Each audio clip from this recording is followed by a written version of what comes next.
This week, I've come to the northernmost part of my travels in India, the Punjab, known as the breadbasket of the nation and one of the most affluent states in the country because it produces much of India's wheat, rice, milk and dairy foods.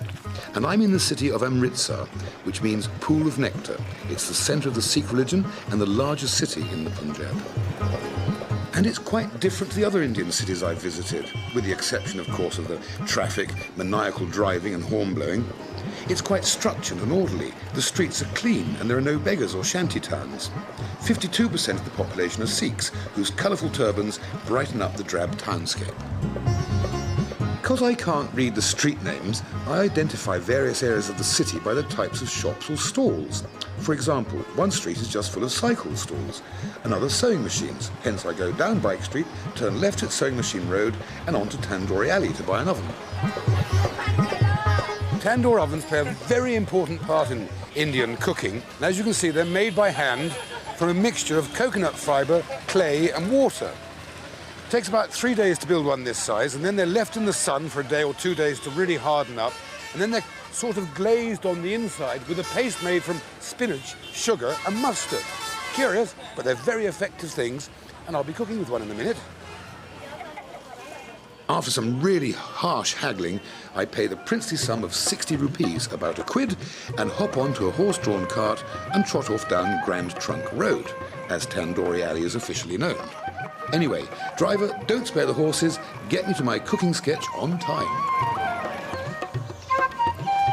I really enjoy going to the little villages and homes. The people are friendly and hospitable and really helpful, even though they are clearly utterly baffled by the antics of a TV crew who demand silence from their hosts and generally tip their homes and gardens upside down and create total havoc. And of course, any sane cook would place his tandoori oven in the shade. But in television land, there is no shade, shadows, people or noises. So that's why I'm off to a boiling hot mud courtyard, which is in itself a tandoori oven. Probably the most popular Indian food is cooked in the tandoori clay oven. So I'm going to do a feast to celebrate Punjab tandoori cooking. I'm going to first of all make a kebab of paneer cheese, tomatoes, onions, pineapple and peppers. And the marinade is very simple. It's salt, lemon juice, cumin powder and chaat masala powder. Just mix that in there like so.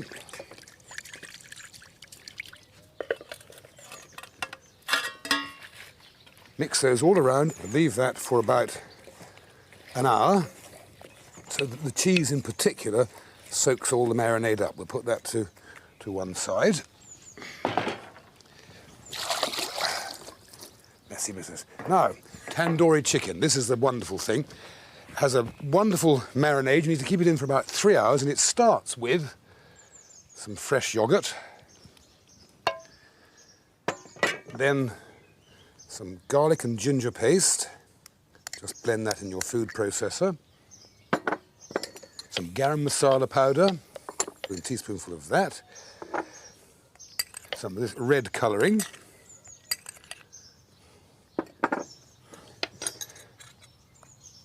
Chili powder,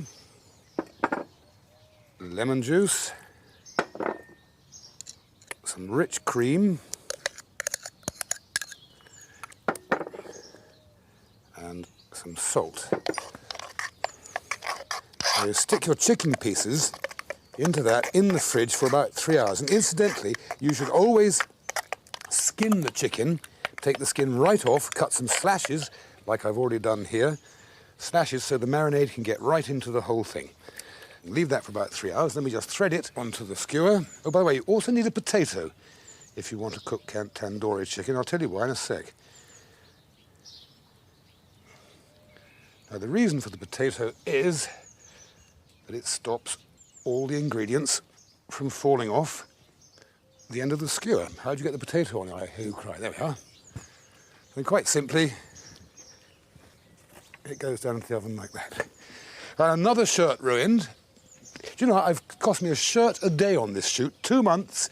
That's what, 28, 50, nearly 60 days of 60 shirts I've had to throw away because all these Indian spices, turmeric and so on, you just cannot get out. My laundry bill has been devastating. Right, now some stuffed peppers. A swig of beer, please.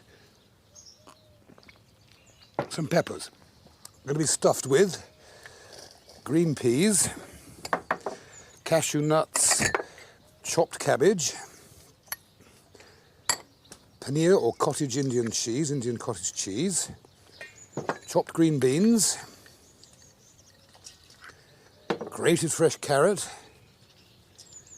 chopped green chilies, fenugreek seeds, coriander chopped, sultanas, some ginger and garlic paste, and some chili powder.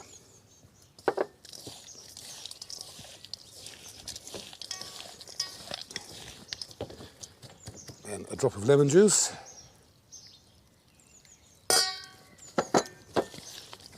And we're ready to go.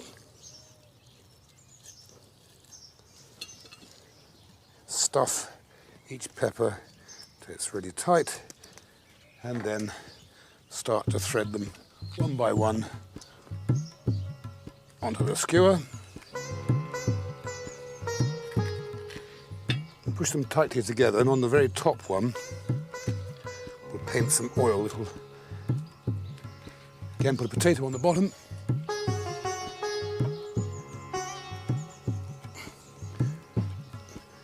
Oh, extremely difficult to get potatoes on these things. There we are. And we just zap a drop of oil over those.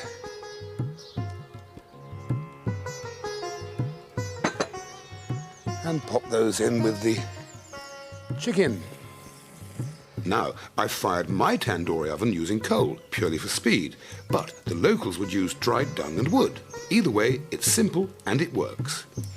Now here's another dish which you could bake in the tandoori, or as I'm going to do, you shallow fry it. It's a wonderful dish of spinach, cooked spinach and chopped, mixed with some grated paneer, cottage cheese, Indian cottage cheese, with some garam masala powder, some cardamom powder, some chopped cashew nuts, some chopped green chilies, some freshly chopped coriander leaves, a little salt, some ginger and garlic paste. Now we mix that up.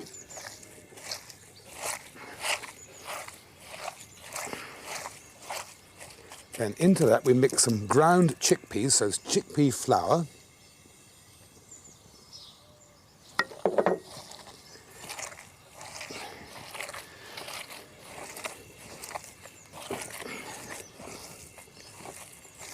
Just adjust my stove here.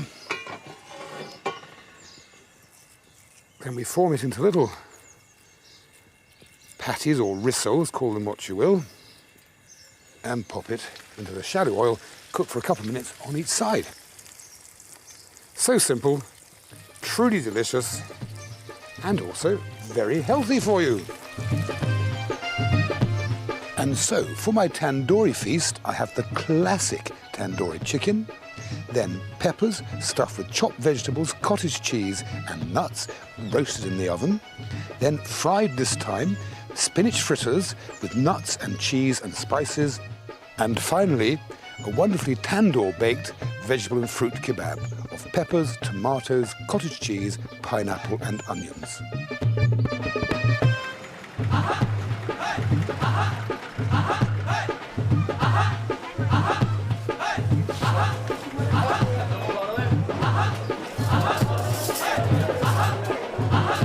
Restaurants like this, known as dabbas, abound in the Punjab. They serve simple, nutritious and substantial dishes, which are freshly prepared each day for the hundreds of truck drivers and workers who need to go very cheaply. Typical dishes will include spinach paneer, aubergine or chickpea curry, dal and chapatis. And, talking of chapatis... Hello, can I have one, please? Thank you very much. You'll find these portable chapati trucks all over Amritsar. It's a moving tandoori oven. This one's fired by coal. He makes various different flavours. One I've ordered is stuffed with spices, of course, because it's slightly hot, fresh mint, cheese and mashed potato. And I'll report on the taste just as soon as it arrives. It should take about 45 seconds. Thank you very much. Thank you. And they also give you a dish of chickpeas. It's absolutely terrific.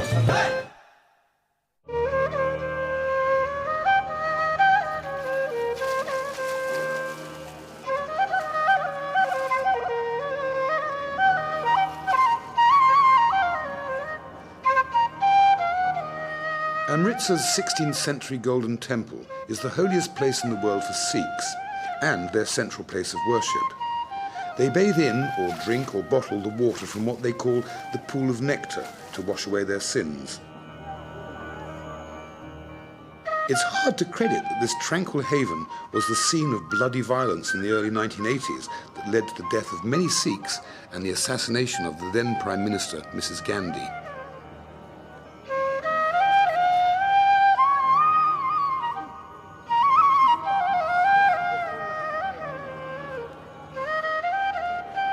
The Sikhs might have a reputation as courageous warriors, but they are also generous and caring. They love to share food with strangers, regardless of creed, colour, caste or gender.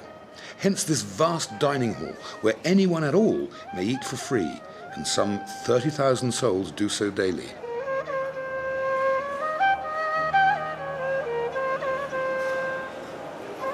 I've seen kitchens all over the world, but this one really takes the biscuit, or should I say the chapati, because there are over 50 people here producing an incredible 112,000 chapatis per day. Each one, clearly as you can see, made by hand, and they're all volunteers.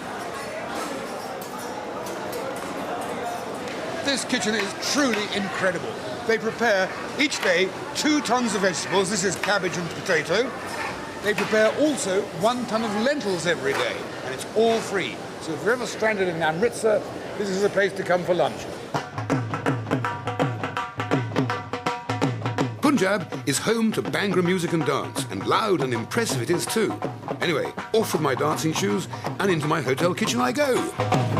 A very delicious, simple, but time-consuming Indian dessert is called a kulfi. It's a kind of an ice cream.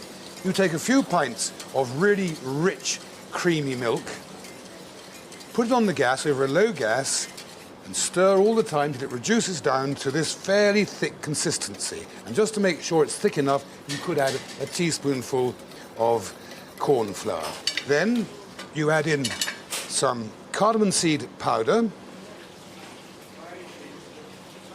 like so, some pistachio nuts, chopped, like so, and then some whole cardamom pods, which are these, which we just break up and chuck in about half a dozen of those. So the ingredients really are simply milk, pistachio nuts, cardamom pods, and cardamom powder.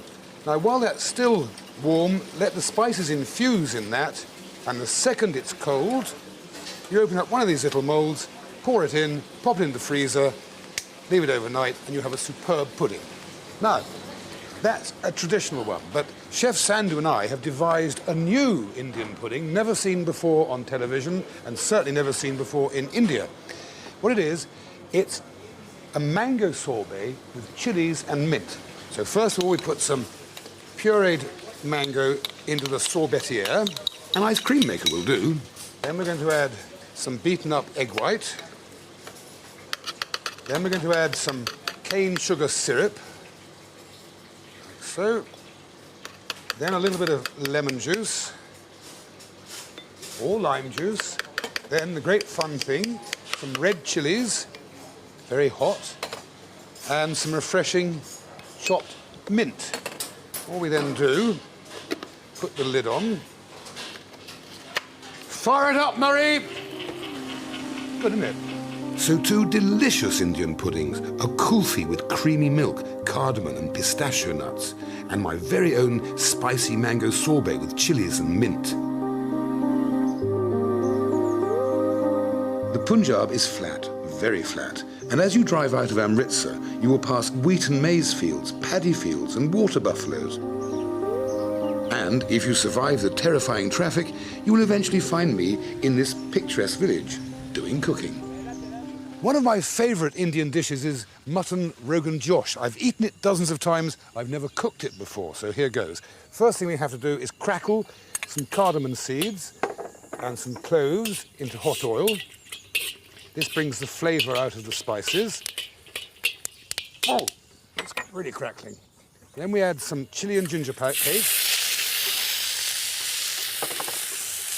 Then we add some fried onions, pureed, fried and browned and then pureed.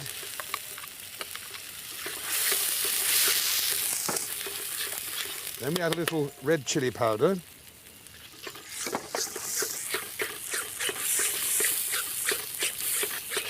Cook that until the powdery effect of the chilli powder is gone. Then we stir in some yoghurt. And then we put our pieces of mutton. It's on the bone. It does taste so much better if it's on the bone, even though it's fiddly, I know to eat.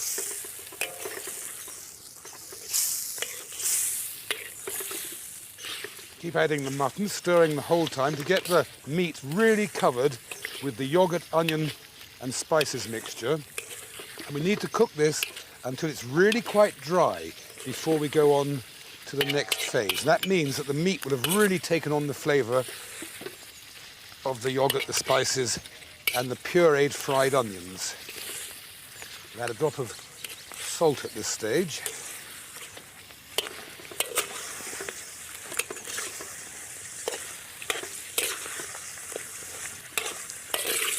Right, I'm going to transfer this to a much lower heat now over this fabulous cow dung and let that cook slowly until the meat is almost tender and it's gone quite dry.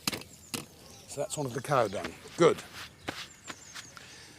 Now my next dish is really like minced lamb and gravy and onions sort of thing, except it's Indian and it's got lovely spices in it. But as usual, the first thing we do, oil into the thing. And as soon as that's hot, and we'll crackle some cinnamon bark.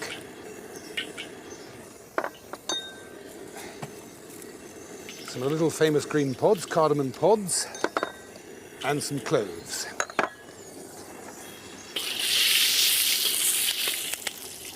Then we'll add some finely chopped onions. Then chopped chilies, green chilies, some garlic and ginger paste,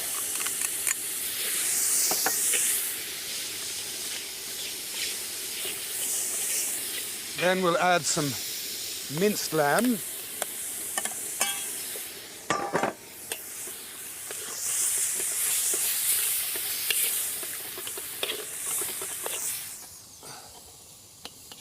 I'm having real problems controlling my gas here this morning. It's so very hot. It's about 105 degrees and it's really playing havoc with the pressure in the gas cylinders.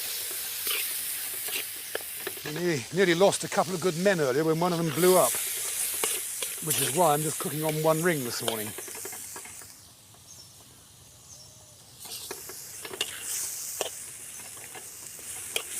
Right, next we'll season that with some pepper. Incidentally, in the old days, all Indian food was spiced with pepper because it wasn't until the Middle Ages that the Portuguese introduced the chili here in the subcontinent. Then I've got a lovely puree of cooked spinach mixed with mint and coriander. Lovely green puree. Stir that in.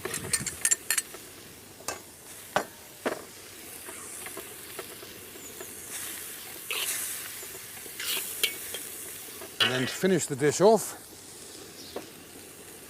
some natural yogurt. And we now just let that simmer gently away until the lamb is cooked.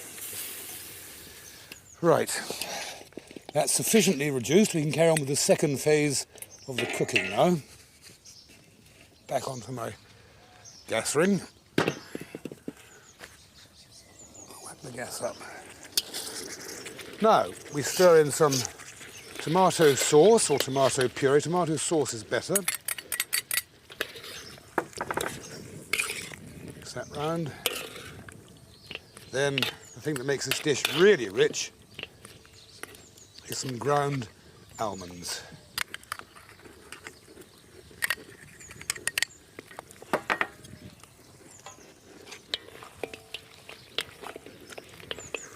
And just let it finish cooking till everything's tender, and just before we eat it, I shall garnish it with thin strips of fresh ginger, some saffron, some fresh fennel, and some silver leaf.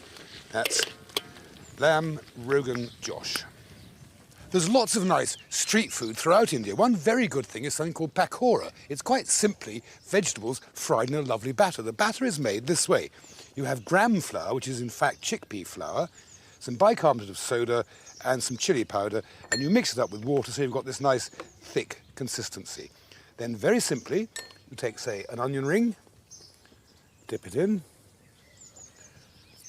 pop it into the fat. Then maybe a little floret of cauliflower, blanched already. Put a piece of cauliflower in. A little piece of eggplant or aubergine. A slice of potato. The list is endless. You could do all sorts of things. Serve them with some chili sauce and perhaps some mint pickle or mint chutney, and squeeze some lime over it. And it makes a wonderful snack. So, the first dish is minced lamb, cooked in yogurt and spinach, garnished with edible silver leaf and chopped tomatoes.